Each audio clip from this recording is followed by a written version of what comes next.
Assalamualaikum warahmatullahi wabarakatuh. Hai teman-teman, saya Safitri dari Universitas Sultan Ageng Tirtayasa dari jurusan Teknologi Pangan. Pada video kali ini saya ingin sedikit menjelaskan mengenai analisis kadar air dengan menggunakan metode konstanta dielektrik. Nah, sebelum masuk ke penjelasannya, pasti teman-teman tahu dong apa itu air. Ya, betul. Air yang biasa kita konsumsi setiap hari, yang biasa kita minum setiap hari, yang biasa kita gunakan untuk mandi, yang biasa kita gunakan untuk memasak, yang terdapat pada bahan-bahan pangan. Nah, bahkan pada tepung yang bersifat yang teksturnya kering tersebut, itu terdapat airnya loh teman-teman. Nah, mari kita simak lebih lanjutnya. Jadi teman-teman, air ini tersusun atas 2 atom hidrogen dan 1 atom oksigen yang satu sama lain terikat dalam ikatan kovalen. Nah, ikatannya tersebut disebut dengan ikatan hidrogen, di mana rumus molekulnya biasa kita sebut dengan H2O.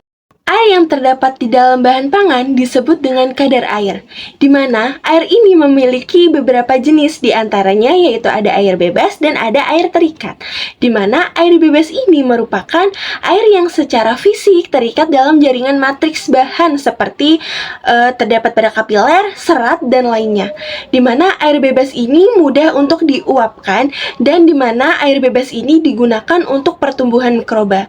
Kemudian terdapat air terikat, di mana air terikat ini biasanya terikat pada permukaan atau terdapat di lapisan-lapisan sekitar molekul-molekul hidrofilik, yang dimana air terikat ini terdapat 2 macam, yaitu terdapat air terikat lemah dan terdapat air terikat kuat, dimana air terikat lemah ini merupakan air yang terabsorpsi pada permukaan koloid makromolekuler seperti pada protein, pati, selulosa, dan pektin yang terikat pada ikatan hidrogen, di mana air terikat lemah ini merupakan ikatan yang mudah diputuskan dengan menggunakan energi dan panas. Nah, kemudian terdapat air terikat kuat. Nah, di mana air terikat kuat ini membentuk hidrat yang terikat dalam ikatan ionik, di mana air ini jika ingin diputuskan ikatannya dibutuhkan energi dan panas yang besar. Air dalam bahan pangan itu sama, namun sifat fisik dan kimianya itu berbeda pada setiap jenis bahan pangannya, karena air tersebut terikat pada suatu senyawa kimia yang terdapat di dalam bahan pangan tersebut. Nah, dimana untuk mengetahui kadar air pada setiap bahan pangan, kita bisa melakukan analisis, dimana analisis kadar air ini terdapat 4 jenis, diantaranya yaitu metode pengeringan atau termogravitasi, kemudian terdapat metode distilasi atau termovolumetri, kemudian ada metode kimia yang meliputi metode titrasi Karl Fischer, kemudian ada kalsium karbida dan asetil klorida, serta metode fisis yang meliputi konstanta dielektrik, daya hantar dan resistensi listrik, serta NMR atau nuclear magnetic resonance. Oke teman-teman, kita masuk ke pembahasan intinya. Jadi, analisis kadar air berdasarkan konstanta dielektrik ini dilakukan berdasarkan sifat dielektrik air untuk diterapkan pada bahan pangan yang mengandung kadar air tidak lebih dari 30-35%.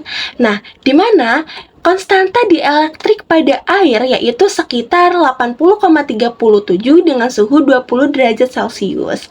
Nah, di mana prinsip dari metode konstanta dielektrik ini ialah mengukur perubahan kapasitansi atau resistensi terhadap arus listrik yang dialirkan pada sampel.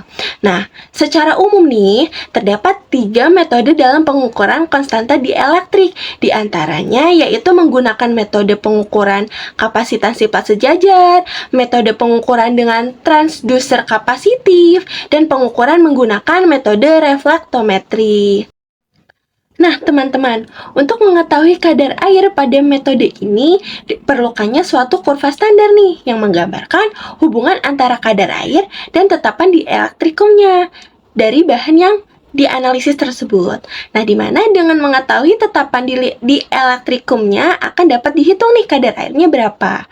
Nah, di mana ketika kenaikan kadar air 1% pada bahan itu akan menaikkan sekitar 0,8 konstanta dielektrik. Nah, di mana pada metode ini terdapat beberapa faktor nih yang harus benar-benar diperhatikan, di antaranya itu densitas dan suhu sampelnya. Nah, di sini saya mengambil langkah kerja analisis kadar air konstanta dielektrik dengan menggunakan plat sejajar. Nah, pada praktiknya sebelum dilakukannya pengukuran konstanta dielektrik suatu sampel bahan pangan yang akan dianalisis, langkah awal yang harus dilakukan yaitu mengkalibrasi alatnya terlebih dahulu. Nah, tujuannya dikalibrasi itu apa sih? Nah, jadi tujuannya itu untuk mengetahui tingkat ketelitian alat tersebut. Nah, setelah dikalibrasi nih, selanjutnya sampel yang akan dianalisis dimasukkan ke dalam plat sejajar dan dilakukan pengukuran sifat listrik berupa kapasitansi. Nah, dari nilai kapasitansi tersebut dapat dilakukan perhitungan untuk mendapatkan nilai konstanta dielektrik dengan menggunakan persamaan berikut. Nah, di mana nilai konstanta dielektrik yang dihasilkan tersebut akan berbanding lurus dengan nilai kapasitansinya. Nah, ketika nilai konstanta dielektrik telah dihasilkan, kemudian dibuat kurva standar nih yang menggambarkan hubungan antara kadar air dan tetapan dielektrikumnya dari bahan yang dianalisis tersebut.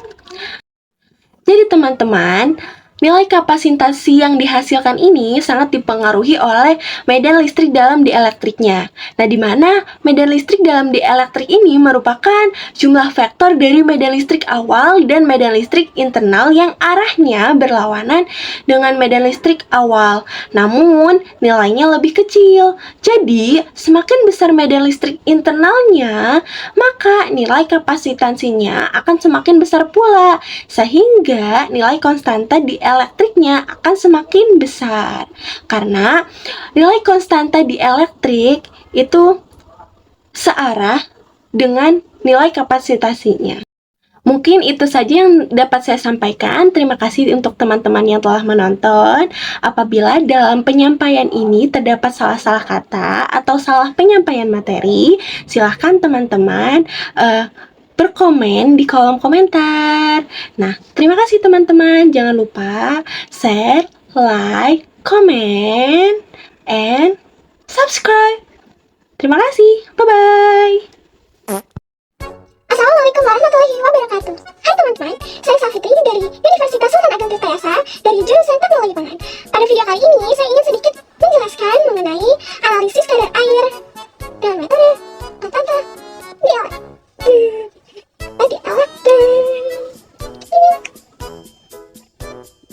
Sedikit menjelaskan mengenai analisis kadar air dengan menggunakan metode konstanta dielektrik. Di mana? Jadi teman-teman, nilai